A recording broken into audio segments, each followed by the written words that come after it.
back to my channel. So I first want to start off by saying thank you a shit ton for your support and your positive energy. So yeah, thank you for all the support. I still got my black tourmaline for them haters. Come out and play if you want to, bitch. Anyways, yeah, thanks for all the likes, subscribes. I did not know what to expect from that video, but I yielded a lot of positive energy, way more than I thought I would. So I am so grateful for all of you for that. I wanted to kind of recap on the last video because it was super impulsive. I just dived in without a wetsuit, without the scuba diving equipment, all that shit. I was like, bitch, I don't need that. And I kind of want to give more context behind that. So that was a new moon ritual for the new moon in Taurus on May 4th. And that new moon, like I probably described in the video, was about taking methodological steps, getting closer to your goals, planning, being strategic, and also letting go of the shit that doesn't serve you, whether it be your own beliefs in yourself, what somebody else said. New moons, which are really helpful for releasing or writing petitions for the things that you would like to come into your life that are new, like new opportunities, new people, new connections, what have you. And so usually people usually write for the new moon, they usually write their petition or what they're releasing and burn the releasing, but they keep the petition. A petition is basically just saying like, hello universe, like I would like to access the abundance that is already available to me. And usually it's like, okay, well, here's what I'll give up in order to receive, because another context of this video is that everything is about giving and receiving. So this brings me to the full moon. This brings me to the full moon in Scorpio that just happened on May 8th. Also, just to let you know, so we can kind of get an understanding, I don't want to just jump from topic to topic. I want to complete my thought processes. So the new moon is when you have new things coming to you or you want new things. The full moon is usually when things may manifest for you if you've done the work during the new moon. However, those can be interchangeable. Sometimes you can write a releasing on the full moon or write a petition for what you want new in your life, and it'll manifest by the new moon. So there are some differences when it comes to that, but they are kind of interchangeable. Another thing is that the full moon is very intense. Like, you can feel it days before the actual astrological date of the full moon. So just keep that in mind. Usually if you're feeling a little bit off, if you're emotionally up and down or whatever, check the calendar, check Google. When's the next full moon? Oh, bitch, it's tomorrow. Ah, that's why I felt like that. It's pretty much what that means. And then, so going right into the meat of what I wanted to talk about. I want to talk about the lies that we tell ourselves. And I really want to emphasize that you don't gotta lie to yourself, but it's all about analyzing, you know, because some people don't realize that they're lying to themselves. They're just like, oh, I thought this was like this because this is what I believed my whole life. Some people don't take the opportunity to transform their beliefs as adults. Like when we're kids, we're told, you know, the tooth fairy's real and all this shit like that, until somebody had to tell us that's not true. Otherwise, we would still be grown-ass adults talking about the tooth fairy is still real. Think about that in the context of other beliefs that you've had in regards to relationships, family, yourself, others, what have you. You get to pick what you believe in based on what resonates with you. The whole concept of this video also is that I'm going to teach you guys, or just show you how to recognize the steps for making that transformation in preparation for the blessing that the universe is going to give you all. I feel like June is going to be a very, very, very good month for everybody. So here's how to prepare for that. Here's how to have set boundaries. Here's how to have a plan. Here's how to transform the way that you think. So similar to the last video, the first step would be recognizing what it is we're holding on to that no longer serves us. Am I holding on to a belief, a thought, a feeling that doesn't serve me, a person?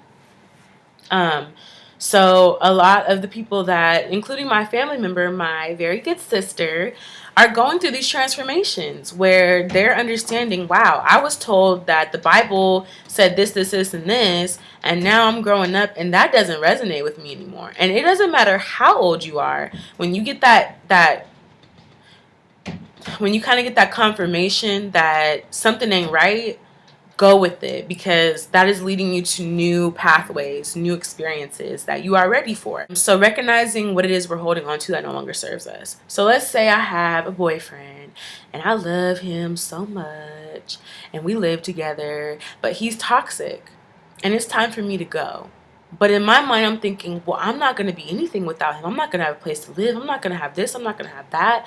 I'm going to be struggling. No, cut it the fuck out. You're struggling with this fool.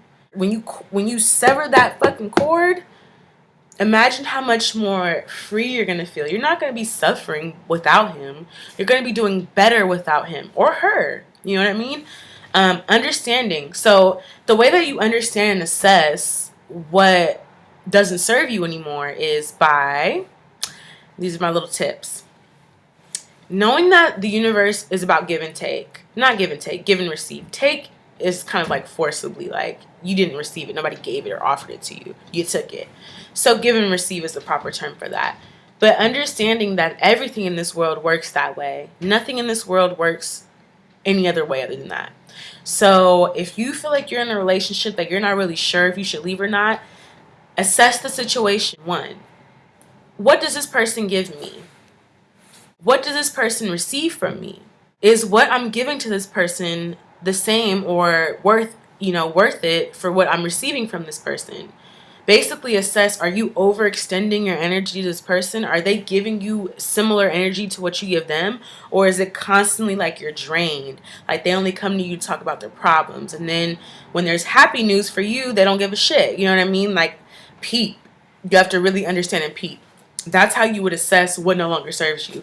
If you can't think of anything, or you just really don't feel like that person's energy is compensating you in any sort of way, then it's time for them to fucking go. Or if they give you energy, you have to assess what type of energy they give you. Because yeah, they may give you something, but it might not be what you need. They might be giving you shit when you just needed a friend to support you, a shoulder to cry on. So understand that shit. Understand that shit. Understand how you feel when you're giving it. Are you giving from a happy place, or do you feel obligated, weighted down, and all that shit? Understand that. These are in the context of places, people, things, right? When it comes to yourself, if you're harboring on things that don't serve you, if you're lying to yourself and telling yourself that this cigarette makes me feel less anxious, no, it doesn't.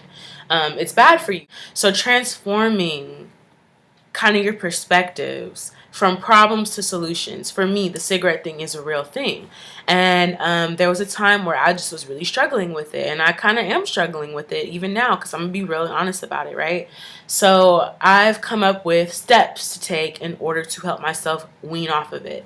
One of the steps being, if I feel the urge to smoke a cigarette, I'm going to figure out what is actually going to be beneficial for me, not just how it makes me feel, but actually for my body, mental, spiritual. And for me, that would be drinking a glass of water. How about it? They say that we don't get enough water intake. We're supposed to drink like hella glasses of water a day. So instead of me smoking a stinky ass cigarette, why don't I just drink a beautiful gift of life glass of water and feel better? I'll speak to the water. So I'll, whisper to it like, I love you, thank you, blessed be, nourish my body, whatever you want to say to it. And then you drink till it's gone. That's another way to transform some habits or patterns that you've noticed within yourself. Just replace it with a healthy alternative. Or for example, if I want to smoke hella weed all day, how about I just do some push-ups or some sit-ups, because I know that's actually good for my body and my mind, because I'm going beyond my limitation when I keep doing it. You know what I mean? Changing your perspective. So another thing I want to say is that if you feel like your sensitivity or your lack of having boundaries is a weakness or a problem, it's really not at all. Anything that shows up as a challenge in your life is really just an opportunity for you to learn and to grow. And growth is fucking uncomfortable. Let me say it again. Growth is uncomfortable. It fucking hurts, bitch. It don't feel good. And if somebody's not being honest with you about that, chances are they're not really being honest with themselves or haven't gone through the type of growth that I'm talking about. The type of growth that I'm talking about is like, yo, we need to make a change now. It feels uncomfortable because it's not the same thing that you've been used to doing, but guess what? you got to do it anyway because it's good for you. And the alternative would be to repeat all the cycles that you've been through. If you're tired of that shit, how about you do something different? Grow, right?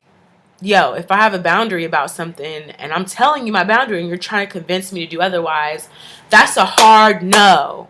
I'm going to elbow you in the face because I just told you that I'm trying to do this or I'm not trying to do that, and you're still trying to lure me in. Fuck that. People like that, energy like that, you don't need it. Cut it out. Cut it out. You're preparing for this blessing that I'm talking about, right? The final step before and in order to be prepared for that blessing is to learn not to fall for emotional traps. So the easiest step is to be like, hey, I want to transform my belief. I'm going to transform my habit. Instead of smoking cigarettes, I'm going to drink water, right? You know, putting a solid boundary on something like, you know what? I'm not talking to this person. I'm blocking them because they're not good for me. They're toxic, right?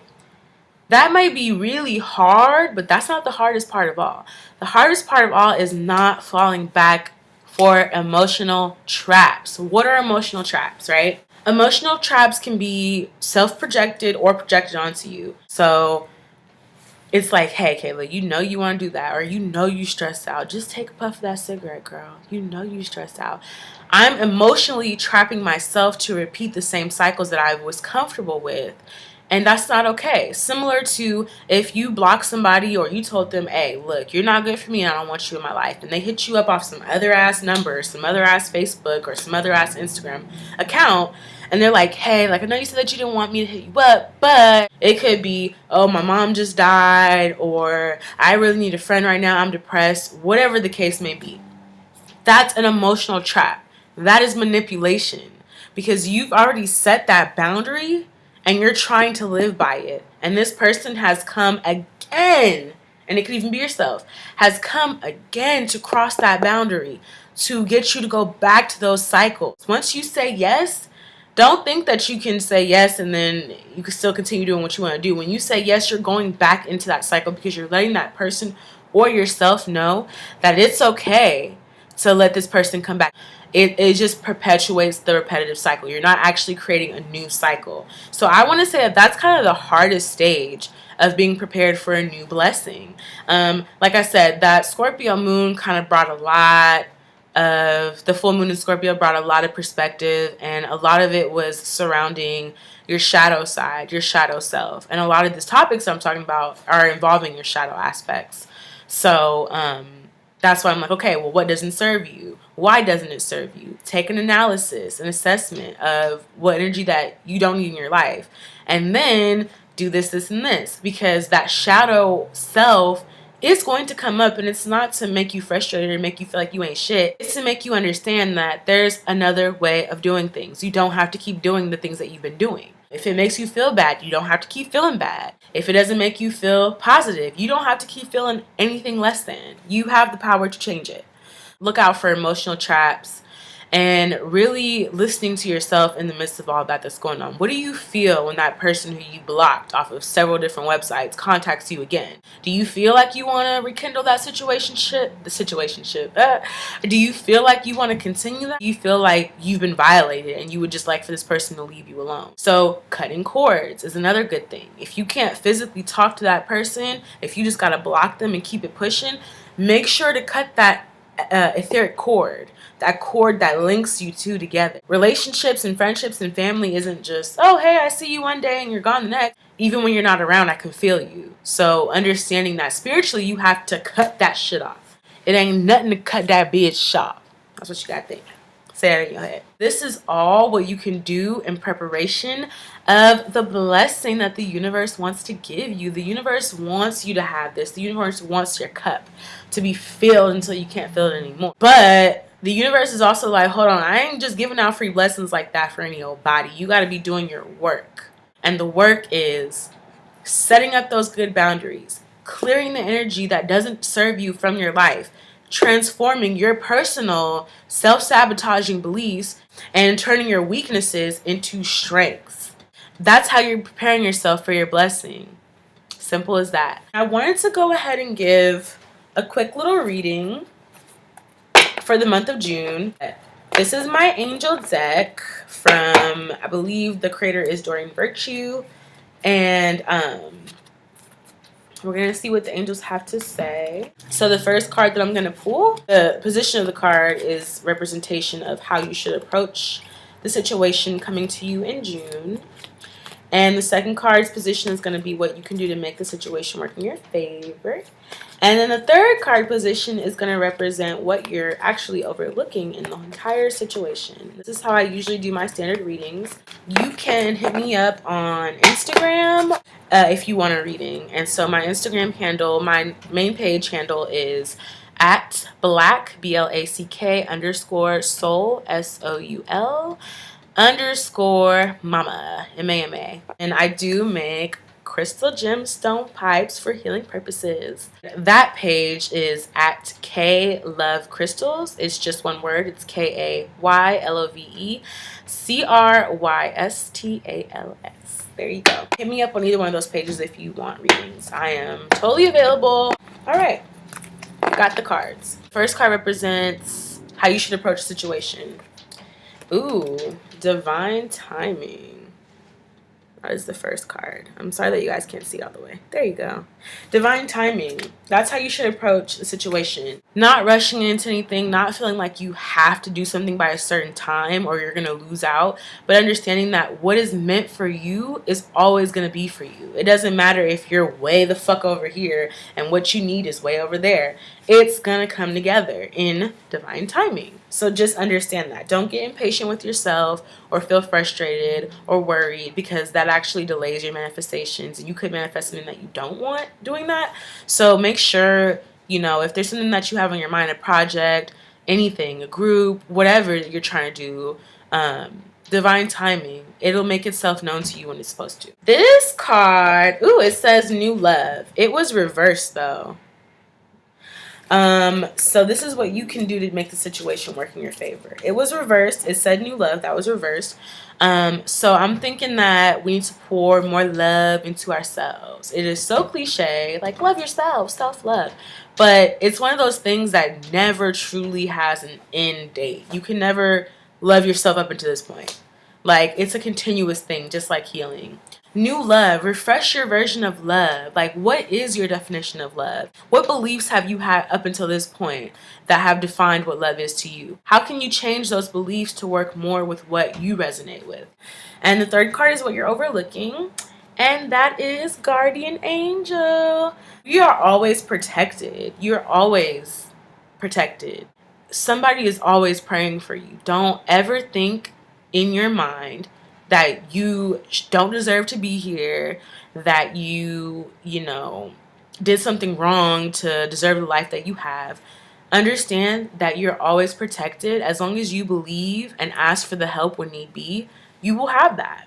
June might be a month of maybe some trials on the surface, but eventually you'll come to a point where you understand more appreciation and love for yourself. New beginnings I can definitely see are underway.